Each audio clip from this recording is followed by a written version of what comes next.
All right, welcome back, True Seeker. It is Monday, October 17th, 2022. Already over halfway through the month. Before you know, it'll be November, 2 weeks from today. And then we'll be down to just 2 final months of 2022. But about 2 months from now, at the beginning of the new year, everyone will be thinking about the things that they are going to work on to have a better next year.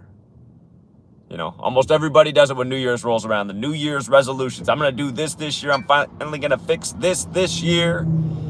And for a lot of people, they have these good ideas and they might start the year off on the right track, but then it all falls apart. And it's pretty much just one word. It's pretty much just one word that people lack when it comes to certain things that keeps them from achieving their goals and self-improvement, essentially. And that word is discipline. And, you know, my dad, he's always saying that he lacks the self-discipline to accomplish his weight goals. He'll get on a good roll. It might even last months, might last 4 months. But then when the 5th month rolls around, he can't resist anymore. He misses those snacks and those tasty things and the things he knows he shouldn't eat. And he wants to put a little bit extra on his plate. And I keep telling him, you got to stop doing that. I mean, you're getting older. You keep that extra weight on, it's going to cut down on your life expectancy in a big way. You've been working so hard his whole life. He'll retire next April if everything goes to plan. But if he wants to be able to enjoy retirement, he's going to have to get his weight down like so many other Americans. And again, my dad, he's been practicing the intermittent fasting thing, trying to eat in an 8-hour window. And that has helped him lose a lot of weight, but then he's stopped and he's put some back on. But yeah, you guys, this word discipline, it really is an important word for all the young people out there. We're probably in school right now, but if you watch this video later, again, learn discipline at the earliest age possible, because if you don't learn it when you're younger, it's even harder to learn it when you're older.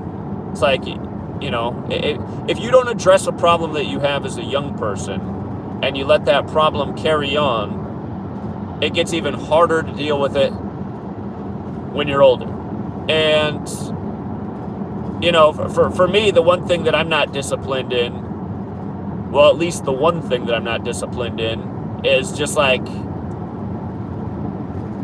being a good son when it comes to my mother. I mean, I try to, but it's just so difficult. I'm going to get into that later, but it's just like I didn't address the problem when I was younger, and I still struggle to address the problem, and I'm nearly 40 years old. I'm always getting into it with my mom. It's like impossible not to, even though I don't want to. And I've been telling myself for over a decade I'm not going to do it anymore. But anyway, this word discipline, if there's something that's very difficult in your life and you're a young person, I'm telling you, at any age, but just start working on it. Recognize the problem and start working to solve that problem as soon as possible. Don't put it off for another day, because that's what we like to do with problems. You know, sometimes they're difficult to deal with, so we want to procrastinate and say, oh, I'll wait till then to deal with this, or I need to be older to deal with this, or I'm going to wait until I'm done with this long cycle before I do that. And it's not the correct method. The method is to get on it on day one when you recognize the problem. And again, where discipline comes from is the mind. It's willpower, right? It's just like, I guess when I look back at my parenting, the one thing that they really did well, what was help me get discipline in some areas, because there was just no excuses if certain things weren't done and they needed to be done every day. And I knew if they weren't done, I would never hear the end of it, and there'd be consequences. And, you know, learning to do things that you don't want to do, it's an important thing.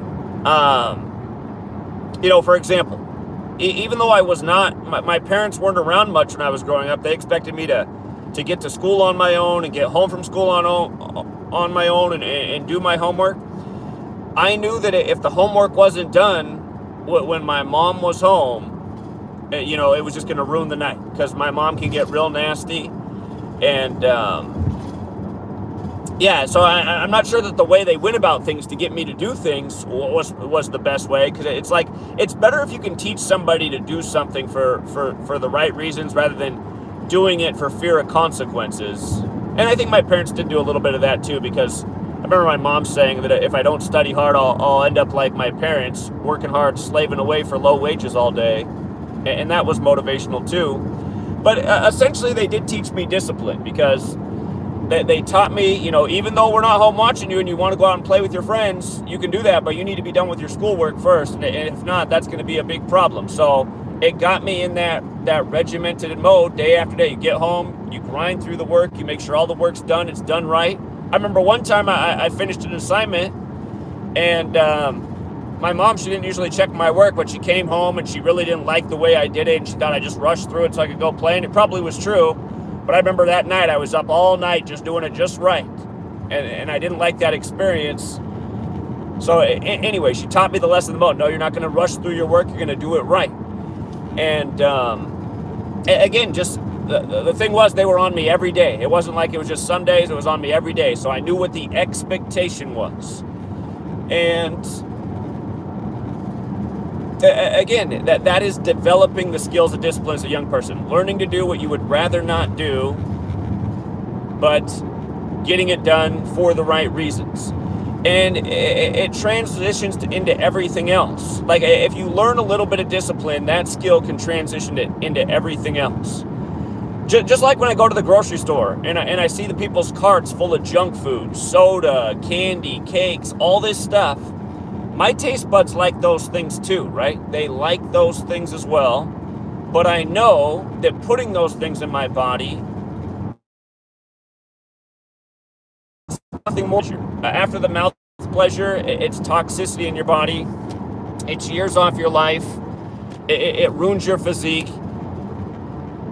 It's discipline, having that keeps you from putting that stuff in your car. And, another component of that is financial discipline too. Learning to be smart with your money, because we have to work hard for our money. And then even the money we work hard for, a huge fraction of it is taken by the government and the state in taxes. So money, it's a hard thing to come by. And since it is, it should only be spent, in my opinion, on the smartest things that also add benefit to your life. And some people think, satisfying the taste buds is positive for their life, but it's not. It's not. It's just building up more problems within the body. So again, this idea of discipline, if you're a parent out there, I would make sure that you're getting the idea of discipline in your children in some regards, teaching them some responsibility, making them forego some pleasure that they'd rather have, and showing them why, that pleasure, it might not be the best thing for your longevity. Here's why we're going to do less of that, or here's why we're going to stop that altogether. And it's just so important to have that word in your vocabulary and to be able to practice that on some regard, because again, it transitions into everything else.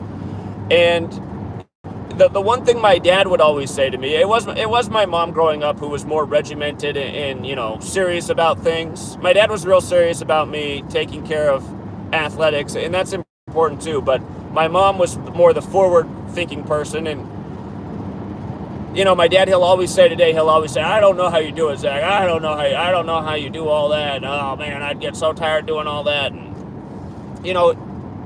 he's a hard worker, but in some ways, his discipline lacks, especially when it comes to food. And again, I'd say in that regard, he's a very normal American, but my God, we have to find it as a people, because it is so amazing what's happened in the last 20 years to this nation's youth. Again, 20 years ago, maybe 30 years ago. Let me think. When am I in elementary school? When I was in elementary school, there was only one heavy-set kid in the entire school. Only one. And I got to say, at that elementary school, there was probably at least 600 kids that went there. There's probably more than that, but there was only one, and that kid would get made fun of. And, the word bullied, he'd get bullied because he was bigger. People would make fun of that child, but that would not happen today because everybody is bigger. It's like, it seems like there must be no discipline in any household from the parents or the children in terms of the way the youth are looking. And again, discipline, this word, it develops from understanding that there's a reason to do things the right way. There's a reason to take care of yourself. And if all these young children realized that carrying all this extra weight, especially from a young age, I mean, it's just sad, because when you carry extra weight, it has to work extra hard for you to sustain. It's like, I'm in a car right now full of stuff because we're moving back and forth. I could load even more crap in here. But if I drove this car all the time, just loaded down with the max weight, it would just break everything down in the car more quickly. Not to mention, when there's more weight in the car, I'm getting worse gas mileage. It's costing me more to run the car. It's shortening the lifespan of the car. It's no different with our bodies. If we're not taking care of our body, we're putting extra miles on our body, and we're guaranteeing a shorter life. And sadly, I think there's a lot of people that probably do realize that, but they don't care because the world's so painful to them that if they have a premature demise, it doesn't seem like the end of the world. At least they satisfied their taste buds all the way before they went out. But that can't be the right attitude either. It can't be the right attitude. I just wish everybody would stop and take a look around at the youth, because it's just a tragedy. It's a tragedy to think what we've set up this generation for. Obesity from the youngest of ages. I mean, the thing is too, the children, by the time I was in high school, there wasn't a lot of fat people when I was in high school either, but there was a few more. And from peeking around on Facebook, I still see that some of those heavy-set people that I grew up with in high school, they're still heavy-set people, and they're now my age, about 40 years old. And again, in all likelihood, they're not going to live as long either, because they've been carrying around all this weight all these years. But at the same time, if that's you that's been carrying around weight for a lot of years, today's the day to start working on it, because the sooner you start working on it, the better that's going to be for the long run too. But yes, discipline. It will help you solve all your problems, because pretty much every problem takes effort and work and sacrificing something that you'd rather not give up, whether that's more leisure time or, again, more snack time or whatever it is. But if you can exercise discipline, stop the behavior that's causing the problem, and putting the energy into solving the problem, you'll be better off for it. But it takes that willpower. And coming back to this subject of autophagy with intermittent fasting, if you fast for at least 16 hours a day, it will begin the process of speeding up your autophagy, which is when your body starts eating the bad stuff in it and turning that essentially into new fuel and new protein to sustain the body. Autophagy is the natural, cost-free way of fighting disease and illness in the body. But what's amazing is I've been watching more and more speakers on this subject of autophagy. And back when I was a school teacher, and actually even just really a lot of my life, I was even this way a lot of times as a student too. I wouldn't eat anything all day, and then I would eat dinner. I wouldn't have breakfast, I wouldn't have lunch, I wouldn't snack. I'd probably get a few sips of water throughout the day, and then I would eat when I got home at the end of the day. And I do remember people telling me that I shouldn't do that was hard on the body. You got to feed your body. It's important to eat breakfast. I remember a lot of people telling me that I should not do that. But to me, it always worked, because I always felt good. I had energy throughout the day. I had focus. I had clarity. And, some people back then would act like I was some kind of freak in nature, and there's no way they could ever do that. But you know what? Now becoming aware of this autophagy, I don't think I was a freak in nature at all. I think if anybody gets used to being that way, they'd pretty much be the same way, because I was watching another speaker on this subject of autophagy, And they were explaining that when your body gets into that state where it's eating the bad, it says all your cells in your body start kind of vibrating on a higher level, and they have a greater energy about them. And I was listening to the same speaker. He was explaining that when your body's in this state, you have increased mental focus, you have greater thinking power. And I remember my buddy Charlie when I was in college. He'd always be blown away because he always wanted to eat a big meal before he took the exam. And I'd say to him that I didn't like to eat before I took an exam. Sometimes it made my stomach feel off, or just a little bit, I felt like a little bit less, you know how you get kind of that groggy feeling sometimes after you eat lunch, like while your body's just digesting. And again, I guess it makes sense because your blood is going to your stomach and in the digestion process rather than the other places, like maybe your mind. But yeah, you guys, again, for everybody who has a few extra pounds, who could stand to lose some weight, who knows that would be better for everything about them, seriously, research more about intermittent fasting and autophagy. It's seeming like this autophagy thing is really like, I don't want to call it the $1 million cure because it's free, but it's like, it's the thing that we all should have. It bothers me that when we were in school, they didn't really teach us anything real about nutrition and health. And they're saying this autophagy thing has only really become understood by the world of science since about 2016, so it's a newer thing. But my guess is that the knowledge and information's really been there all this time. And back when I was practicing autophagy without even knowing what the word was, I mean, this is, all through the 2000s. I wish I had just journaled and documented about it. This word should have came to the people a lot sooner. And it's funny, even though it became kind of a bigger thing in 2016, the word just crossed my plate just in recent weeks. I didn't realize all these years that I was making that happen, this autophagy thing. But it might also be, people always complimented me for looking younger and having healthy skin. I mean, it might have just been from the diet style.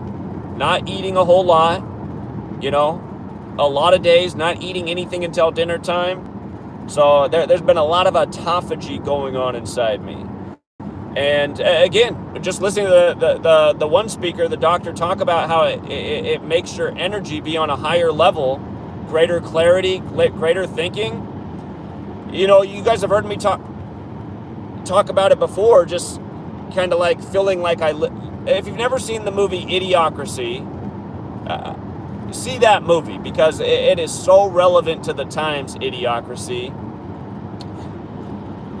But again, the main character in the movie, if you haven't seen what Idiocracy is about, this guy is frozen in a military experiment, and then he's unfrozen, hundreds of years later.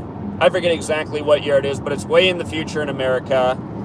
And America's kind of like a big garbage pit, and the average citizen has just become so dumb, it's unbelievable.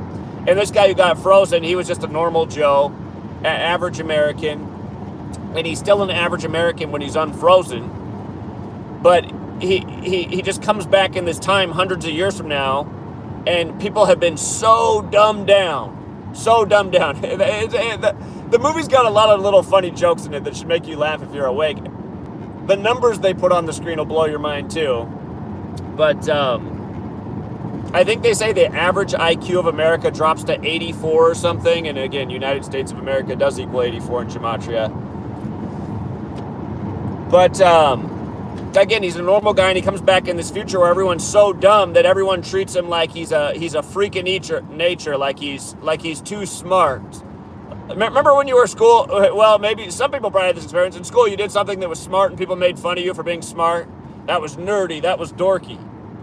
But yeah, he comes back in this future where he's no longer average. He's like the most brilliant man alive. I haven't watched it for a minute. I even feel like is there a part in the movie where they like start running him for president, something like that? But anyway.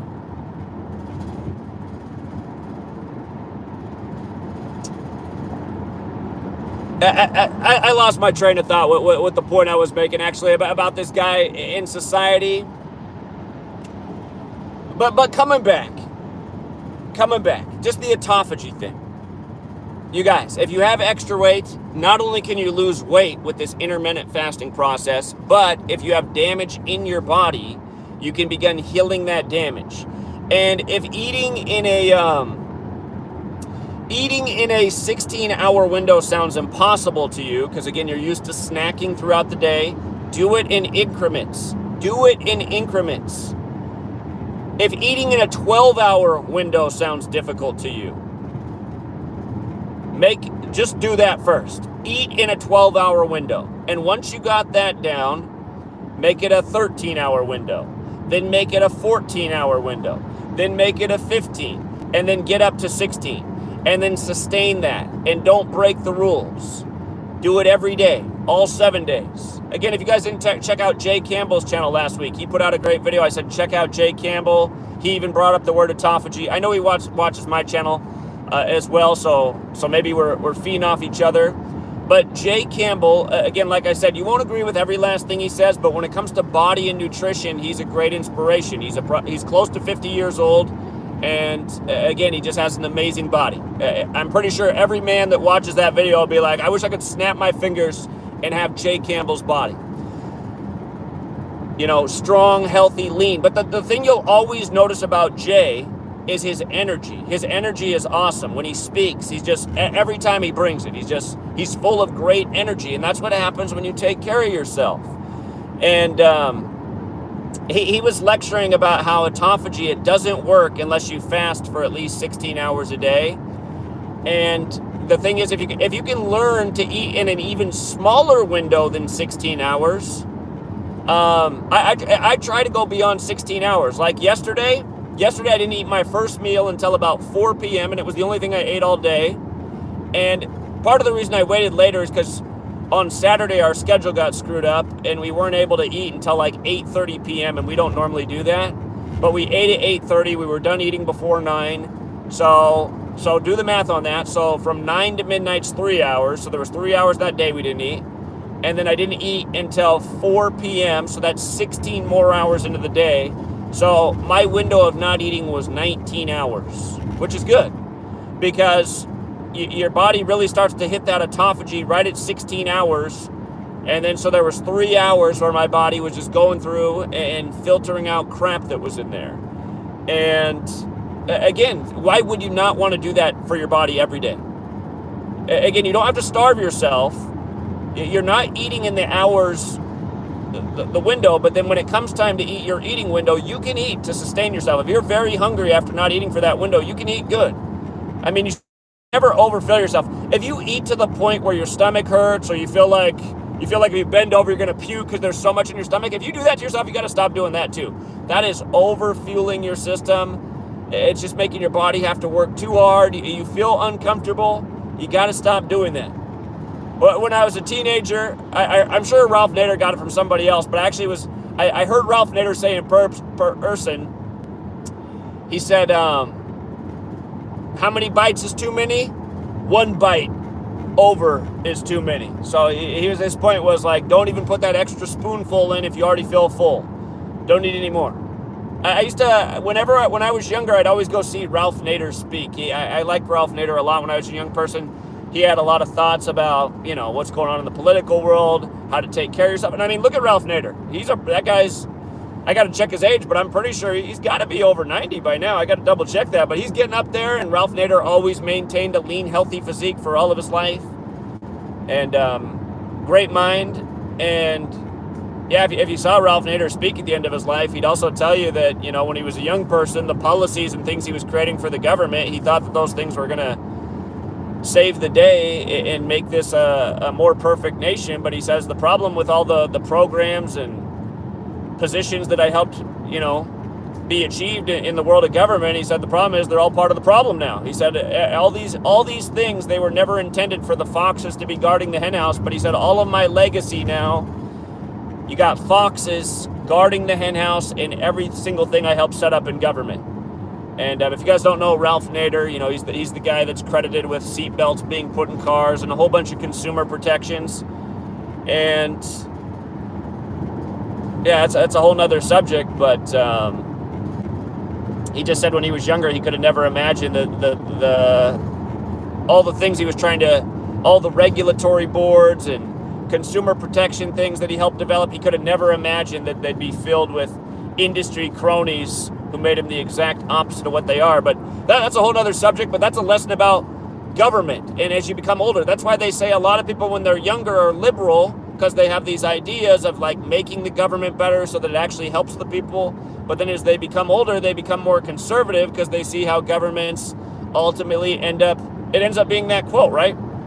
Power corrupts, and ultimate power, or what absolute power absolutely corrupts. Anyway, Ralph Nader also has a book. I think it's called like I forget how many number traditions it is. It might be the 7 traditions or the 10 traditions, but he's got a short book on the things that his parents taught him and that he would pass on to anybody else to make sure that you live a good, healthy life, you know, from your body to what's going on in the world around you. But yeah, just discipline, you guys. I mean, discipline, it'll help you in so many regards. It'll help you be healthier. It'll help you do the right things in life. It'll help you teach the idea of sacrifice and giving up fun time to do what's responsibility, responsible adult time, or even responsible youth time if you're a younger person. But this word discipline, think about it all the time. You know, if you're doing something you know you shouldn't be doing, you should ask yourself, am I being disciplined right now? Could I be more disciplined in this regard? You know? It's so important, you guys. You know? And it's more than just diet. It's a lot of things.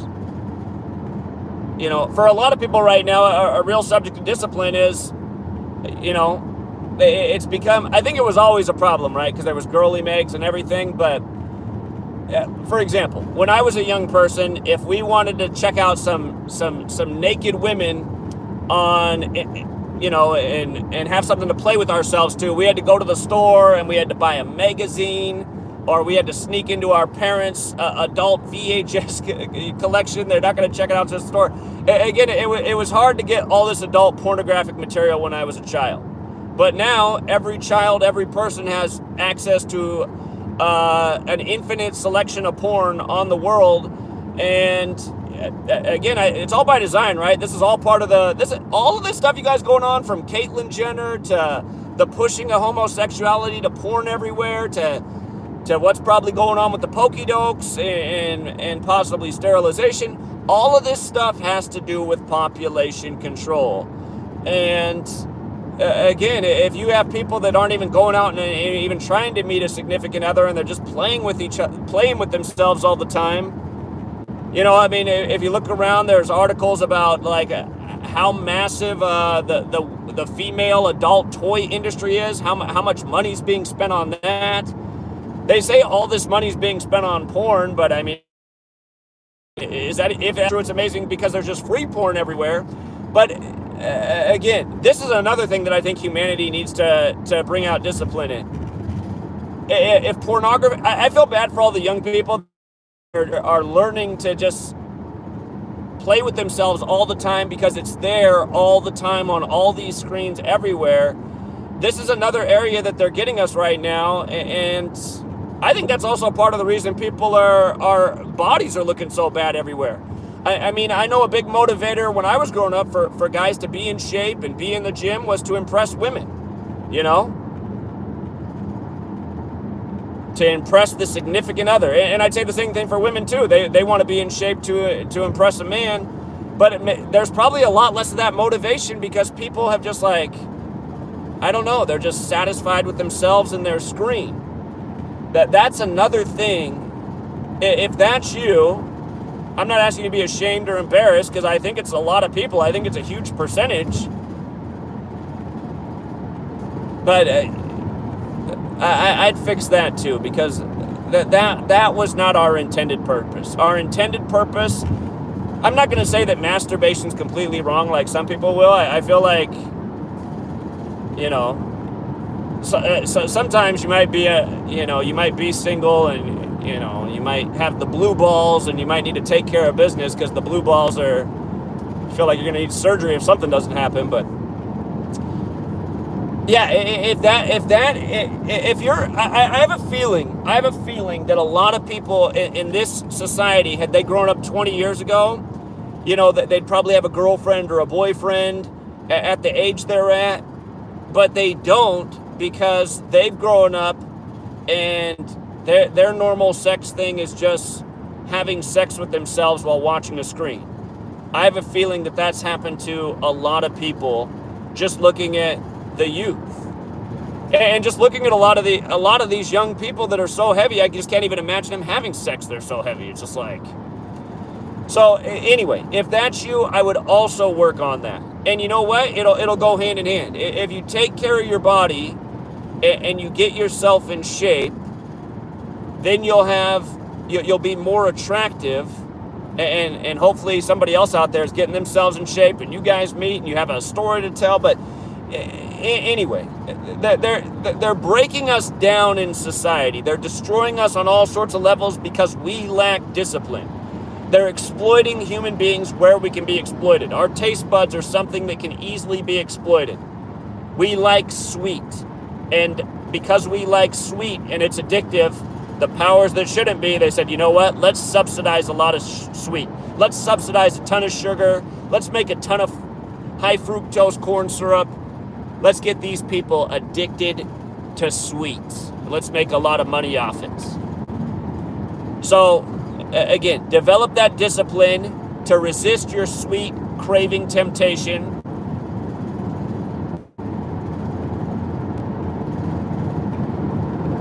Also, use your discipline to break your possible masturbating to screens habit, because I think that's another rampant thing in society that's just out of control. And realize none of this stuff is easy. This is not easy stuff to do. So you're going to have to get in your head the reason you really want to do it. You can't just hear me tell you to do it. You got to think about, why do I really need to do this? And sometimes you have to think ahead. If you're heavy right now and you're a young person, it's an easier time to lose your weight. If you don't lose it now, the older you get, the harder it's going to be to lose that weight. But you can still do it at any time. The day you set your mind to doing it is the day you will do it. But it's easier when you're younger. And if you break your habits when you're younger, you won't still have them when you're, say, my age. I always feel my worst, you guys. There's pretty much only two things that are making me feel bad in my life right now. One is, so often when I talk with my mom, because we get into a fight almost every time, and it doesn't need to happen. And I got to hold myself accountable, but my mom goes through the world getting in fights with everybody all the time because of the way she is. But my thing is, I got to know not to let my mom provoke me, because that's what she likes to provoke people. I think my mom just likes to fight and argue and just start stuff where nothing's there. It's maddening, but I've been telling myself for so long, I'm not going to do it anymore. I'm not going to get any more fights with my mom. I'm not going to argue with my mom. I'm not going to let my mom just ruin my whole day. Because that's what happens almost every time I talk to my mom. I just have a bad vibration for the rest of the day. And that's why a lot of times I don't even pick up the phone. Because, see, I'll voice it out how it is with my mom. Like yesterday, I wanted to call my mom because I found something very difficult to clean in the house that our old house doesn't sold, and I was just trying to clean something off. Now, my mom knows everything about cleaning, so she's the right person to call. But the thing is, if I call her, the way the call will always go is she'll pick up the phone. She won't say hi, hello, how you doing, what's up. That's not what my mom does when you call her. She picks up and immediately starts rambling about all the things wrong in her life. And she'll talk for 30, 40 minutes. She'd talk for 2 hours straight if you didn't say anything. But, you know, usually what happens is after 30 minutes, I'll interrupt her and say, Mom, I don't have this much time. I just called to ask you about this or to tell you this. And she'll be like, well, hold on, I'm not done with my story yet. And then the thing is, she's telling you a story that you've probably already heard before that you never needed to hear in the first place. And then that's usually where I start getting provoked, because it's like, okay, I've been listening to this shit for 30, 40 minutes that I don't need to hear. This is what she did last time I called. I already heard this story. Did she forget this? But then I start getting annoyed, and then I start saying, what? Like, I'll cuss because I'm mad. I'll be like, why the fuck do you have to go on and ramble about the same shit forever? And then she's like, that's no way to talk to your mother. And I'll be like, well, I know, but what kind of mom doesn't like actually ask how I'm doing or why I called? I mean, do you think the whole world just wants to hear about all? So anyway, I just even talking about it now, I just start getting provoked because this is the way it is every single time. So knowing that though, I just have to figure out a way when I do call her, to sit there for 2 hours and not say anything, and then hope that at some point she asks what I'm calling about so I can get my question answered. But the other thing is just like what Sweet Lady always says to me is, just don't talk to your mom anymore. But then I feel bad because I know she's lonely and she needs someone to talk to, so it's like a catch-22. But at the same time, when I call them, is making both of them. So I have to figure out how to deal with that situation, right? I still haven't figured out how to deal with it. I've been trying to work on it for all of my adult life. But that's the one thing. And then the other thing that bothers me is when I have a bad day with sports picks, like yesterday. We dominated week 5 of the NFL. Yesterday was like a 50-50 day, and that's a terrible day in my opinion. But that also drives me nuts, and it wishes I never decoded sports and picked sports. But ultimately, we still do better than we not. But I hate when I have a bad day. And then sometimes it always makes me think, should I stop doing this? Should I stop decoding sports? But then when I do, then people get even more hurt because they want the information. But the reason we have bad days sometimes is, I swear to God, I think it's Vegas, man. I think sometimes there's just too much money on one side of a game, and they got to flip the outcome because it's just like, ugh.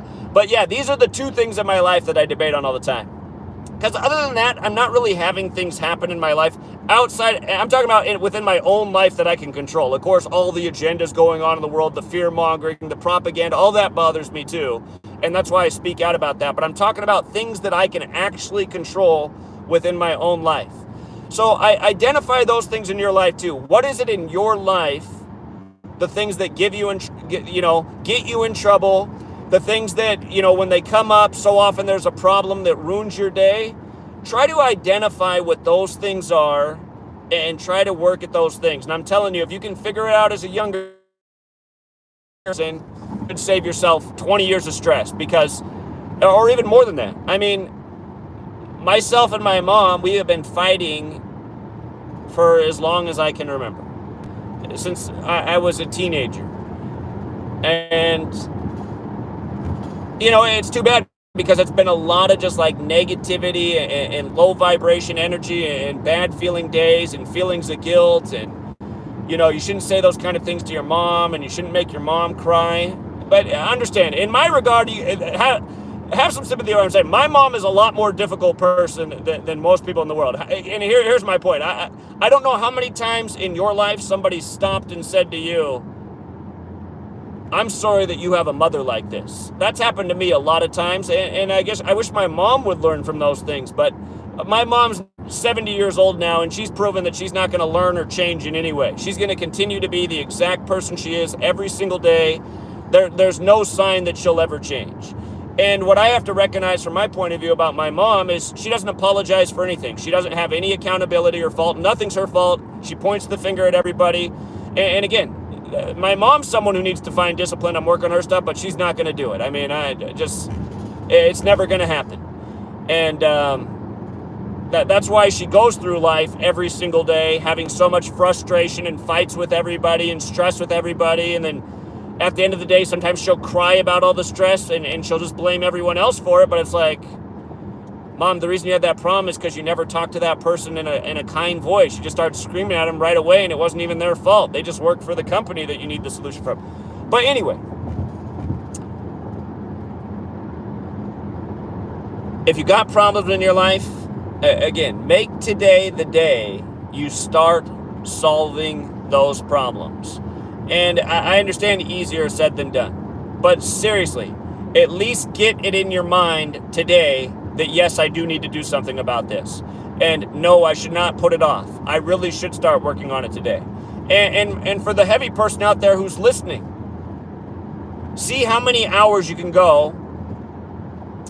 Maybe not start today because maybe you already ate today. Maybe make tomorrow day one. But tomorrow, again, you guys, the word breakfast is break fast. Break the fast, right? Because almost for everybody, the longest fast of the day, the longest period of time that you're not eating is when you're sleeping.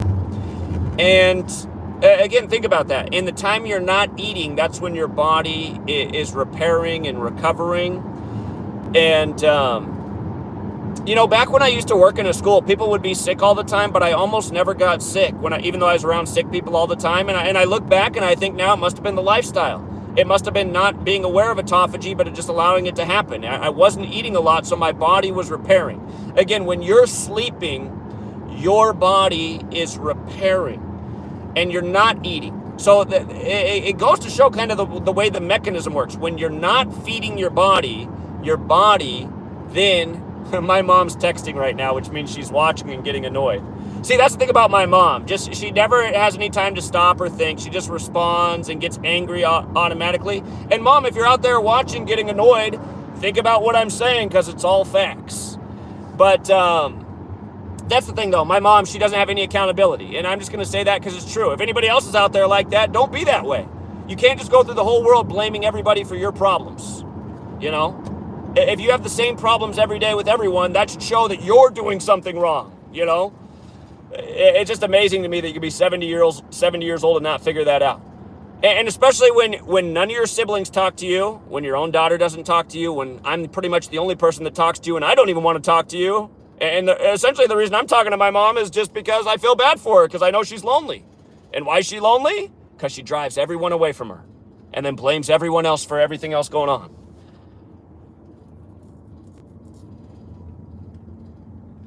But anyway,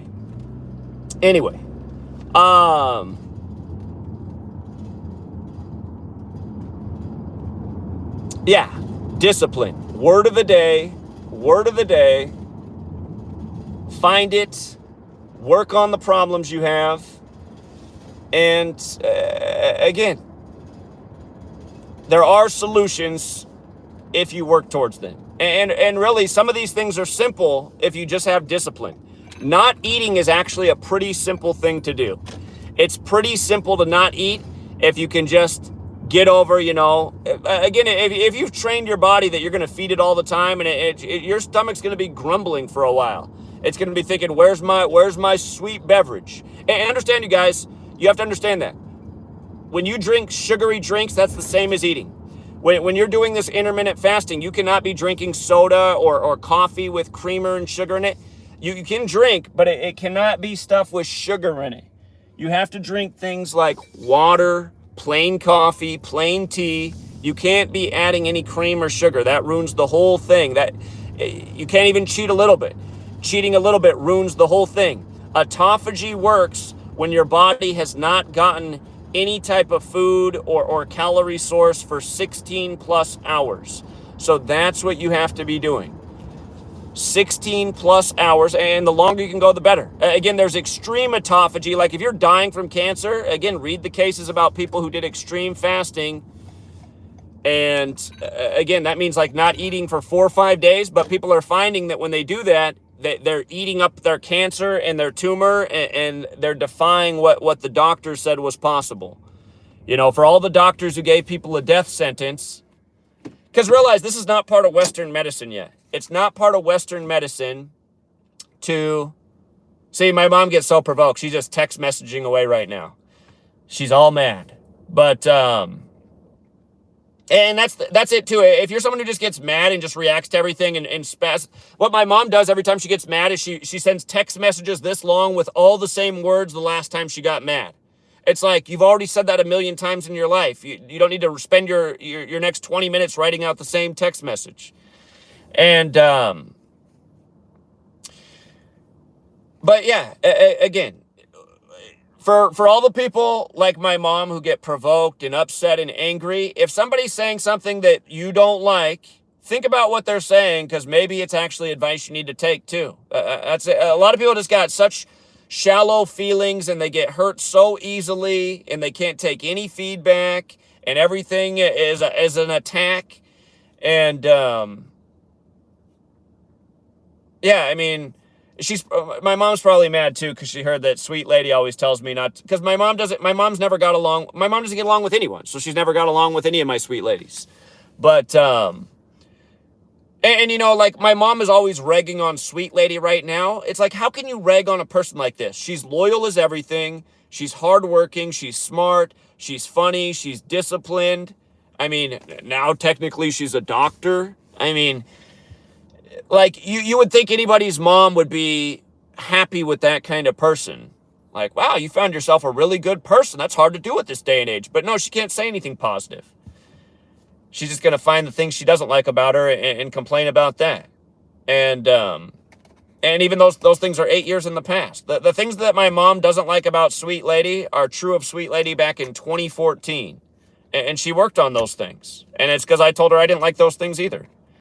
But, yeah, I don't want to get into all that drama. I'm just saying discipline. I need to find more discipline if I'm ever going to get along with my mother. And I already know what it's going to be. It's not going to be persuading her to do the things I wish she'd do. It's just going to be learning to just be always nice to my mom.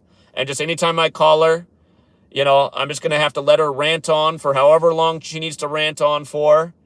And then it's frustrating, though, because I've always just wished I could have a conversation for my mom, or a conversation with her just like normal people do. Like where she asks about what's going on in my life, and then I tell her something, and then she gives a logical response. But it's never going to be that. My mom's not a good listener, and when you're talking to her, she's just thinking about the next thing she wants to say. So she's not even really hearing you. And that's how a lot of Americans are. I noticed that about a lot of people. It's like people have very bad listening skills at this day and age. I just saw somebody was wearing a t-shirt the other day that says, "Do you think I'm actually listening?" And I was like, I wish everybody would wear that t-shirt. I wish everybody would wear that t-shirt, because God, I feel like that's what America is. Nobody has learned to listen. Everybody wants to talk. And it's frustrating. But yeah, all the things that you can't control outside of you, try not to let that ruin your day. I'm guilty of that a lot of the time. I'm sure a lot of other people are. But the things that are ruining your day that you're in control of, those are the things you got to have discipline. If you're feeling sick all the time, if you're feeling low energy all the time, if your body's hurting all the time, you got to change things. Health is the most important thing. Shout out to Jay with open eyes. I think he actually had to go get surgery for his kidney stones, and he feels better. But Jay with open eyes would be the perfect person to talk to right now. He's a young man, and he just had these major kidney stones, and he was going through all this pain, and the doctors put him on, I already forget, Percocets, which are so addictive. But you guys, our health is everything. Our health is everything. We know how it is. When we feel sick, sometimes we feel like we'd rather be dead because, again, it just feels so miserable to be sick. And again, whenever you have those moments, you realize health is everything. Being healthy, not being in pain, that is everything to the human experience. And again, if you're young right now and heavy set, you might be able to sustain it because you're a young person. But as time goes on, that weight's going to catch up with you more and more. The body pains are going to happen more and more. You're going to have knee problems, back problems, all kinds of internal problems, big bills, cut down on your life expectancy. Every day it diminishes your quality of life. Don't allow this to happen to yourself over, just pleasing the taste buds. Find the discipline to not be giving in to what this tastes like here. Again, in your mind, weigh it all out. Okay, on the pro side of eating these things that taste good over here, my mouth is happy. Okay, that's pretty much the only thing you're going to be able to write down about the pros. My mouth likes it. Let's write down all the negatives. Okay, extra junk calories. Who knows what kind of toxins in these tasty chemicals? Again, sometimes you have to be motivated. For me to change my diet the way I did when I was a teenager, I had to be motivated. I had to read a book that just changed my mindset about food. And it was diet. I read 2 books, Diet for a New America, and then Fast Food Nation came out shortly after that. I want to say Fast Food Nation came out while I was in college. I was either 18 or 19 when that came out. And, but yeah, reading those books just made me think in a whole new way about food. From, the process to what it does inside of us. And in Fast Food Nation, he gets into how much money these companies spend on chemicals that are meant to make us addicted, but also just like make our taste buds go, whoa, I need more of that, right? Like it's just like a mind blow for the taste buds. But these companies are spending a lot of money to create these things, to make us lifelong consumers and addicts. And again, I mean, the reason they want that lifelong consumer is because they're just sucking wealth straight out of you for your whole life. For all of you guys who are addicted to junk food and snacks, maybe also just start documenting how much money you're spending every day on junk food and snacks. Because if you're spending $20 a day on junk food and snacks and stuff you don't have to put in your mouth, that is over $600 a month. And that is over $7,000 a year. And for some people, it's more than that. But I know a lot of people spend $20+ a day on food and junks and sugary drinks and expensive Starbucks coffee that they just don't need.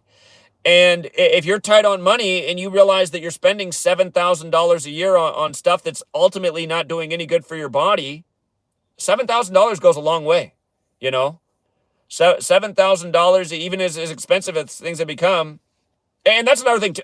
I can't even, maybe that, I'm starting to wonder if food prices going up is going to make less people, because Sweet Lady occasionally will want Ruffles. She'll ask for them like once every other month. She likes the sour cream and onion Ruffles. It's like her go-to snack.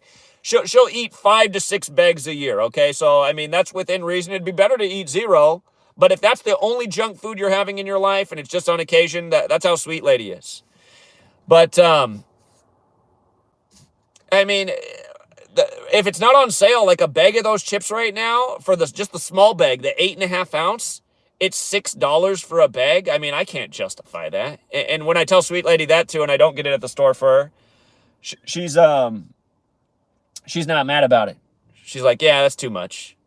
So I'll get it for her occasionally when she wants it, when it's on sale. But it's best to just get all of that stuff out of your diet. And if you absolutely need some, again, try to get it like how Sweet Lady is. You're having a bag of chips maybe every other month, you know? And you're not eating it all at once. You're just putting a little bit here, a little bit there. But yeah, I'm hoping that maybe the positive side of food rising so high is people stop putting so much of this crap in their mouth. So, again, you guys, discipline. Work on your discipline. If you do something that you know you shouldn't do because you're addicted to doing it, tell yourself, even though you did it in the moment, say, I need to work on my discipline and stop this. I'm going to find my discipline. Just keep saying that word so you remember what it is. Discipline. It's essentially having the willingness to not do what you know you shouldn't be doing. And also to do the things that are difficult to do that are going to fix your problem. So,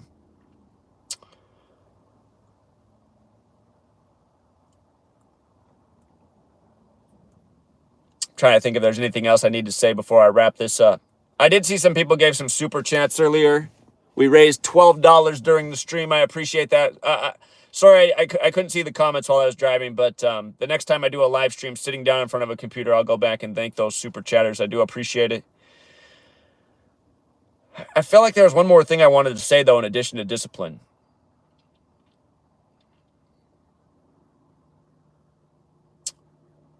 Okay. But yeah, seriously, for all the people out there that have some extra pounds, again, if it's too difficult, one more time, if it's too difficult to eat in just an 8-hour window right now and not eat for 16 hours because you're used to eating around the clock, seriously, just work your way up to it. You should be able to eat or not eat for 12 hours. Because, I mean, I got to assume the average person is sleeping 7 to 8 hours a day. So there's already a big block of that. And the whole thing about breakfast being the most important meal of the day, I don't think that's true at all. I think that's what big corporate America sold us, who wants us to get out of bed and start eating food right away. I think it really is best to not eat in the morning. I think it's best to learn to forego your morning food. Because realize, if you cannot eat in the morning and your first meal of the day is lunchtime, so let's just say you eat first at noon. Let's say you get home from work at 6:30. You have an hour and a half before 8 p.m.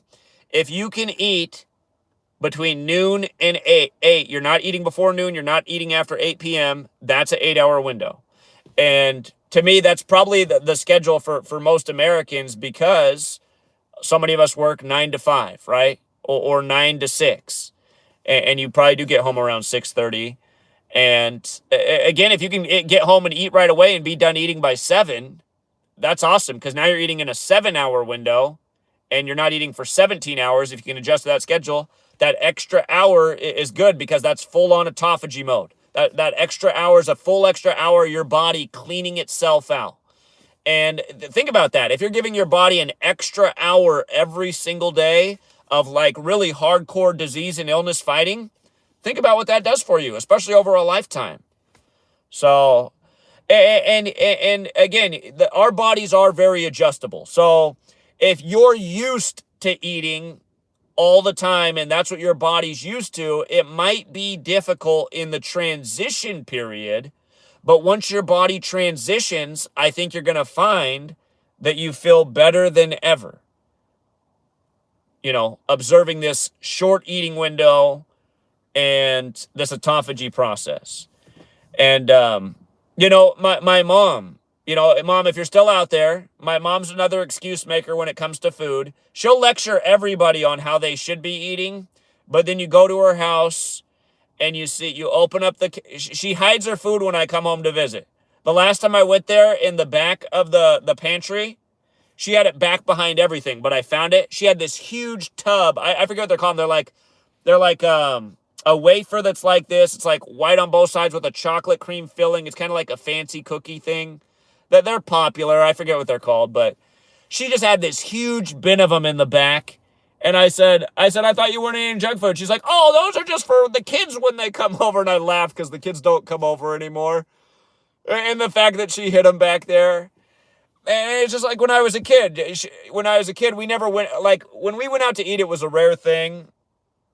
But I remember some days I'd get in her car and she'd have like a McDonald's cup and it was all eaten, but you could see the inside of the cup with like the leftover chocolate milkshake or whatever it was. I'd be like, you went to McDonald's today?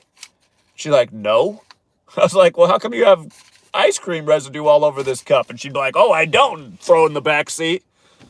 I'd be like, what?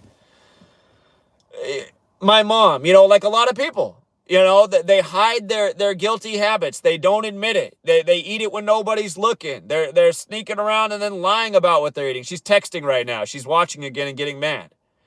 See, my mom's getting mad about getting called out for things that are real. If that's you too, if you get mad when people call you out for real things, just take a minute to listen and think about if it's true. She's probably, I can't even read her text message, but I guarantee she's like, those were for the kids. Okay, keep telling yourself that. But my mom, she swears by everything they taught us in slave school about eating. Like, she gets mad if I don't eat in the morning. You need a breakfast. You need to eat something right now. And I'm like, no, I don't need to eat something right now. I don't normally eat at this time. I'm fine.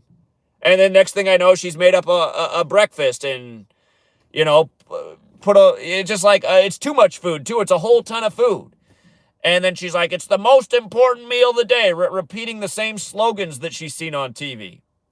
And then, you know, my mom, she says that her body just can't lose weight. My mom's also overweight, right? Like most people are. I mean, the average American at age 70 is overweight. When she was very slim when she was younger like me. But as she's gotten older, she's gotten overweight and she doesn't lose weight. And then she says she's eating perfectly healthy and it's just the way her body is. These are lies.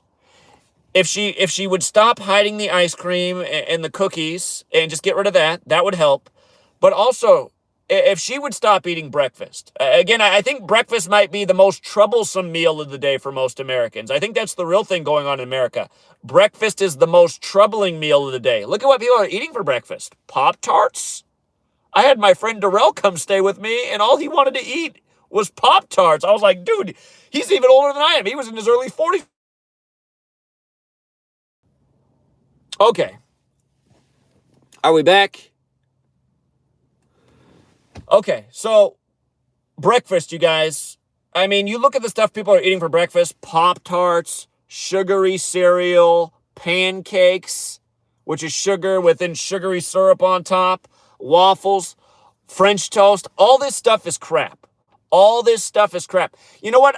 For all the years that I was growing up, I thought oatmeal was about the best thing you could eat in the morning for breakfast. And I have eaten a lot of oatmeal, and I can't say it's that bad of a food. But what Sweet Lady showed me recently is that on the glycemic index, which is the way your blood sugar spikes after you eat, it's not good when you eat foods that spike your blood sugar a ton. Because it's just like, it's a toll on your body. It goes way up and then it comes back down. And when it comes crashing down, that's when you get real hungry again. and that's when you want to eat again. And essentially the foods that they feed, that's what they figured out to do to us. They figured out to feed us a diet full of foods that spike your blood sugar, and that's what keeps you eating around the clock. So oatmeal is actually a food too that spikes your blood sugar a lot. It's actually one of the worst. And I'm still not. If you eat oatmeal and you've been healthy all these years, it's still better than eating Pop-Tarts and sugary cereal and all this. But it's actually not the best food either. One of the here's a really good meal that you can eat for breakfast. And I just know some people will argue with this because they think eggs are bad. But I think eggs actually got a really bad rap on purpose because eggs are actually full of powerful nutrients. They're relatively inexpensive. So they're actually a really great source of food, eggs. And I always encourage people to get cage-free eggs because it is horribly cruel the way they pack hens in cages and just make them so they can't even move. And all they do is lay eggs. That all your cheap eggs, that's the way they come. And I don't buy eggs like that because I think that's evil. I do care about the way those human beings are. And I think my guy's getting here right now. But a great breakfast that will not spike your blood sugar is eggs and avocado. Avocado is a great health food with low blood sugar. And anyway, I really do think it's best to forego breakfast, though. And don't eat till noon. And make that 8-hour window. Make it noon to 8. If you can do that, again, you're going to see some tremendous difference. All right, you guys, I got to hop off because I'm out here to meet a plumber, and he just showed up. All right, Truth Seeker. Till next time.